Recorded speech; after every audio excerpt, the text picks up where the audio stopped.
ভিডিওর প্রথমেই বন্ধুরা দেখতে পাচ্ছ যে আমি ফ্রিজটা নিয়ে পরিষ্কার করতে শুরু করেছি। যেহেতু রান্নাঘরের ফ্রিজটা থাকে প্রচণ্ড তেল কাজটা হয়। মিঠি আর মিঠির বাবা ঘুমাচ্ছে, তার আগে আমি ভাবছি ঘরে কয়েকটা এরকম কাজ আছে সেগুলোকে সব সেরে ফেলবো, তা নাহলে আর হয় না। আজকে মেয়েদের যেটা সবচেয়ে বড় কাজ সেই কাজটাই আমার নেই। গুড মর্নিং, তোমরা সবাই কেমন আছো? আশা করি সবাই ভালো আছো, সুস্থ আছো, আর আমরাও খুব ভালো আছি। আজ দিনটা হলো মঙ্গলবার।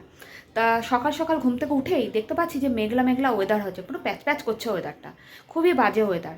তা যাই হোক, সবাই বলবে যে এরকম মেঘলা হলেও দোষ, বৃষ্টি হলেও দোষ, আবার রোদ উঠলেও দোষ। কিন্তু রোদ উঠলে আমি চাই, রোদ ওঠার কারণটা এটাই, জামা কাপড় খুব ভালো শোকায়। আমরা যেহেতু রেন্টে থাকি আমি, সেহেতু মানে ছাদ ইউজ করা যায় না, নিচেই জামা কাপড় মেলতে হয়। তা বাইরেটা তো মানে শেড করা নেই সেভাবে, বারান্দাটার মধ্যেই জল ঝরে গেলে তখন বর্ষাকালে আবার মানে বারান্দার মধ্যেই মেলতে হয়। এবার সেই জলটা বারান্দায় পড়লে বারান্দাটা চ্যাপচ্যাপে হয়ে থাকে, বড় বারবার করে গিয়ে গিয়ে আমাকে মুছতে হয়। নিজেই থাকতে পারি না আমি, কেমন যেন ভেজা ভেজা লাগে।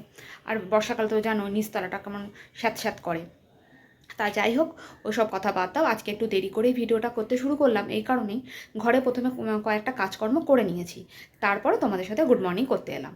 আর দেখতেই হয়তো পাচ্ছ যে জামা কাপড় ওই ঘরেও যেমন মেলা, এই ঘরেও মানে চারিদিকে ঝুলিয়ে রেখেছি।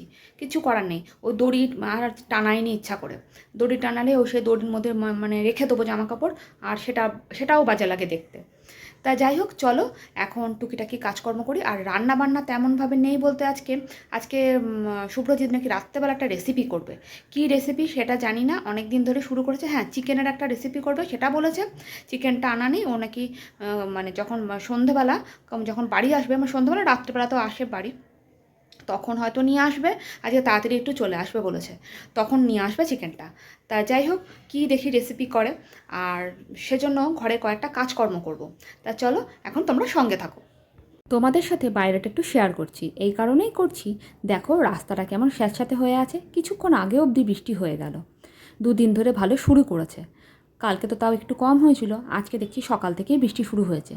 সকাল থেকে বলবো না, রাত থেকেই শুরু হয়েছে। শুভ্রজিৎ যখন ঢুকেছে তখন একদম ভিজেই ঢুকেছে। আর দেখেছো তুলসী গাছগুলো কত বড় হয়েছে।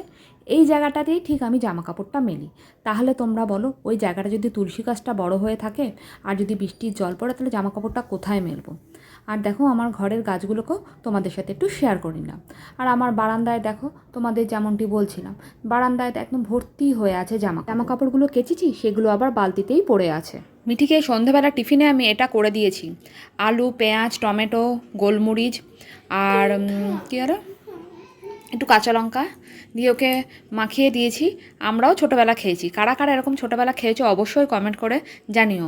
কিন্তু মিঠির অতটা পছন্দ হয়নি। মিঠির রিয়াকশান দেখো, কী রে কিছু বল, কেমন লেগেছে? মোটামুটি দেখেছো, মিঠির নাকি মোটামুটি লেগেছে। আমরা কিন্তু ছোটোবেলা আমাদের কিন্তু প্রায় করে দিত রে দিন না, সত্যি বলছি। তোমাদের যেমনটি বলেছিলাম শুভ্রজিৎ আজ একটা রেসিপি করবে, ঠিক তেমনটি শুভ্রজিৎ আমাকে যেমনটি বলেছে তেমনটি আমি কেটে রেখেছি। রসুন, আদা, পেঁয়াজ, ক্যাপসিকাম এগুলো বলেছিল তুমি কেটে রাখবে, আমি এসে কুচিয়ে নেবো।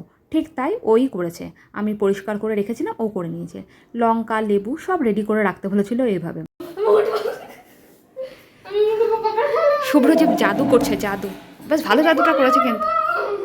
বাও, সুন্দর সুন্দর। এই পড়ে যাবে কিন্তু, তাড়াতাড়ি নামো এবার, ইয়ার কি মেরো না। মিঠি মিঠি পড়ে কিছু করিস না কিন্তু, ধূপ করে পড়বে।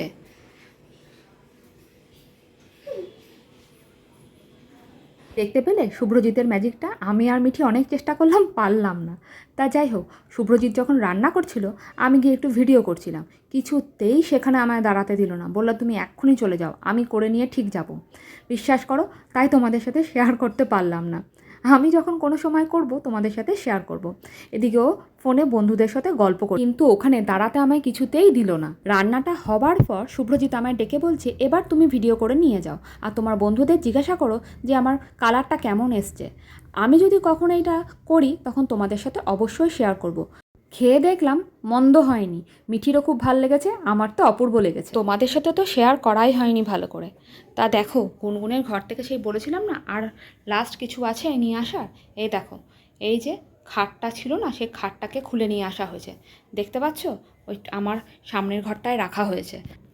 আরও দেখাচ্ছি তোমাদের দ্বারা, এই দেখো গুনগুনের গিটারটা এখানে রেখেছি, এখানে কিছুটা কাঠ রেখেছি। চলো আরও দেখাই, এই দেখো খাটটা এখানেও রেখেছি, তা বুঝতে পারছো কোথায় কোথায় সব রেখেছি। তাই এই দেখো ঘরের অবস্থা এই।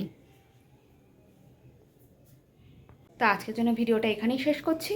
তোমাদের কেমন লাগলো অবশ্যই কমেন্ট করে জানিও, আর ভালো লাগলে একটা লাইক করে দিও, আর ছোট্ট একটা কমেন্ট করতে একদম ভুলো না। তা আজকের জন্য ভিডিওটা এখানেই শেষ করলাম। তোমরা সবাই ভালো থেকো, সুস্থ থেকো, সাবধানে থেকো, আর সকলকে ভালো রেখো। এখনকার জন্য টাটা, গুড নাইট।